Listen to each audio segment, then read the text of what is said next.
Yep. Okay, friends, let's talk about what is on my loom because I moved us to a whole new part of the basement just so that you can see the table loom. But I have to put my sweater back on now. Okay. Oh, please. Okay, by the way, this is a new sweater. I don't know if it's a birthday present, maybe. And so I put it on the other day and I wore it around. I was like, this is great. It's nice and warm and fuzzy. It's got the whole thing. And at the end of the day, friends, I took it off, big old tag right under the arm. I was like, oh yeah, I've been to how many places? I've talked to how many people today? Big old tag hanging off. Oh, life.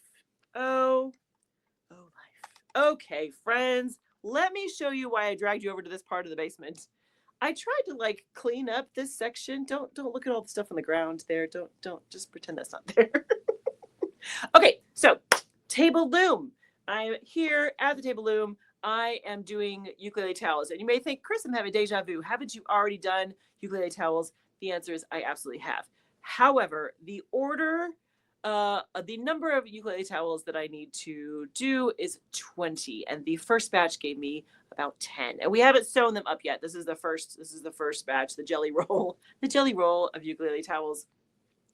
But I know what size, the finished size they have to be. And per my math, it's going to give me 10, 11 at the most. So, and I knew this going into it. So when I wound all of my crazy, these are whatever yarns were left, like all the little scraps, 8/4. I went ahead and I wound like 2 different warps. I just did it all at one time. So the other warp has been sitting there patiently waiting for me to get back to it. And time's ticking. So I need to do the second half of the ukulele towel order. So that's why I am over here at the table loom. Let me lean you in so you can kind of see a starting point here. Nobody gets seasick. You can see this is what we're starting with here. See all my crazy colors down below. These are all things I've used and things I'm going to use. So I have been alternating. See, I've got there's a green back here. Boy, I can't count and talk at the same time, or I can't point. So see the green back there. This is like a dark plum color. I've done all kinds of crazy colors because the colors in this case don't matter so much.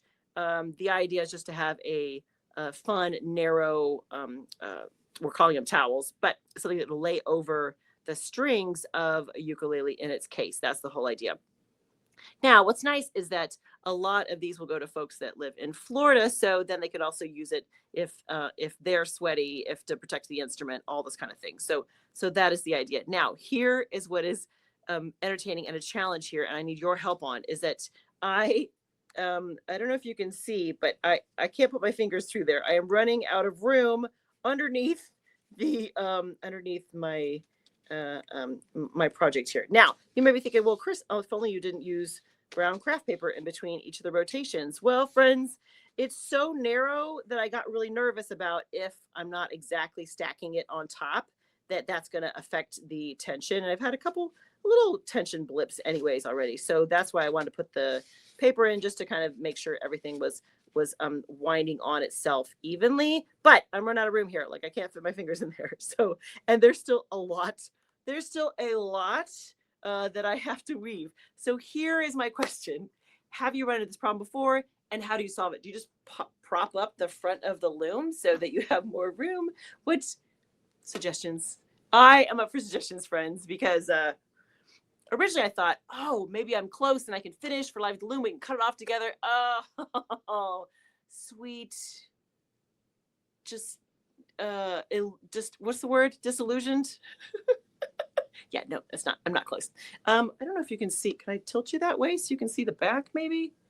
Can you see the, yeah, I still got, there's still quite a bit there to, back there, right there. There's still a lot of inches on there. So tell me, yes, tell me what you recommend. Is it, Sam says this is where the books come in handy. Oh, that could be, just stack it up. Yeah. Connie says when you rent a room, you have to cut off the finished, retie and continue. Connie, I'm going to try to avoid that though. Ruth says, or cut off a section, but leave enough to wrap around the front beam to create decent tension to keep weaving. Okay. Sue Ann says, I think I'd cut it off, tie back on and continue. Okay. Carrie says I had that problem with my first table loom. So the second is on a stand. Yeah, see, the stand is smart. Here's where the stand would be very helpful. I've never really thought about getting a stand for it because I haven't needed it in the past, but in this moment right here, a stand would be nice because it's open. That's exactly right. And I had a hunch because you guys saw me do it on the floor loom, right? Took forever.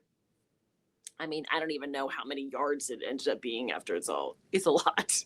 And I knew there was a risk that if I put it on the table loom, that I was going to run out of space on the front. But I did it anyways, because I live dangerously here at Acton Creative. All right, so ponder that. If you have more suggestions about besides just propping up the front of the loom, which I'll be honest, I'm probably going to do. Yes, I could cut it and retie it. I could. But you know how it goes.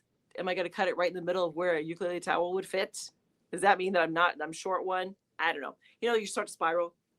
Hello, welcome to Chris spiraling on Live with the Loom. Okay, friends, let's talk about what I'm doing here. So, let's see. Let me see if I can get you a little, so you can see a little more clearly what I've decided, how I've decided to weave this thing. Everyone, please hang on. Okay, all right, good. Okay, so here is what I've been doing. Because I get bored and itchy when I do a long project like this, I am changing colors pretty much every, I don't know, 9-10 inches, something like that. Now, I'm also trying to do a very good job of tucking in my ends as I go. I'm not always brilliant at that, but over the last year or so, I've been like, okay, just take a second, wrap it around, tuck it in so you have to worry about it later. I'm getting better at that. I'm not 100%, friends, but I'm better tucking in the ends as I go. So basically what I've been doing is that I have this is like a dark purple. This plum is my weft here. I am starting with kind of a base color, and then I will alternate with something else. I'll come back to the base color and I'll pick a different, like I've got like a milk chocolate kind of color here. And then I will come back and I'll do the plum again, and then I'll do whatever else I got down there. So whatever, it's a whole kind of rainbow kind of project. So that has been the plan. And I've been doing basically plain weave with just a little something thrown in. I'll show you what I mean. You'll see I did not do any kind of floating selvage. So I can't have anything that's too crazy because there's no floating selvages. So here we go. Starting on the left side, my left here. This is just 1 and 3. And let's see. For my, I'm doing it kind of in sets of 3s. So I'll do 1 and 3. And then I'm doing 2, 3, and 4. And then I'm going to come back to 1 and 3. And then I'll go to the other side. I don't know if I did this version when I was doing the other ukulele towels or not, but so I'm back to 1 and 3. So here is where I'm going to pause and pick up my end, so I don't have to worry about it later. See, future me will thank me. Future me will thank past me. Something. Yes, you know what I mean. Okay, send it back. So that's like one little set of 3. So now I'm on 2 and 4. Send it over.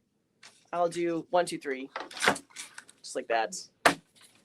It's nothing crazy, nothing too complicated, which is good because I'm doing it mostly while I'm watching a rerun of something or, a little music or something. Anyways, so that's the whole thing. It's a little kind of set of 3.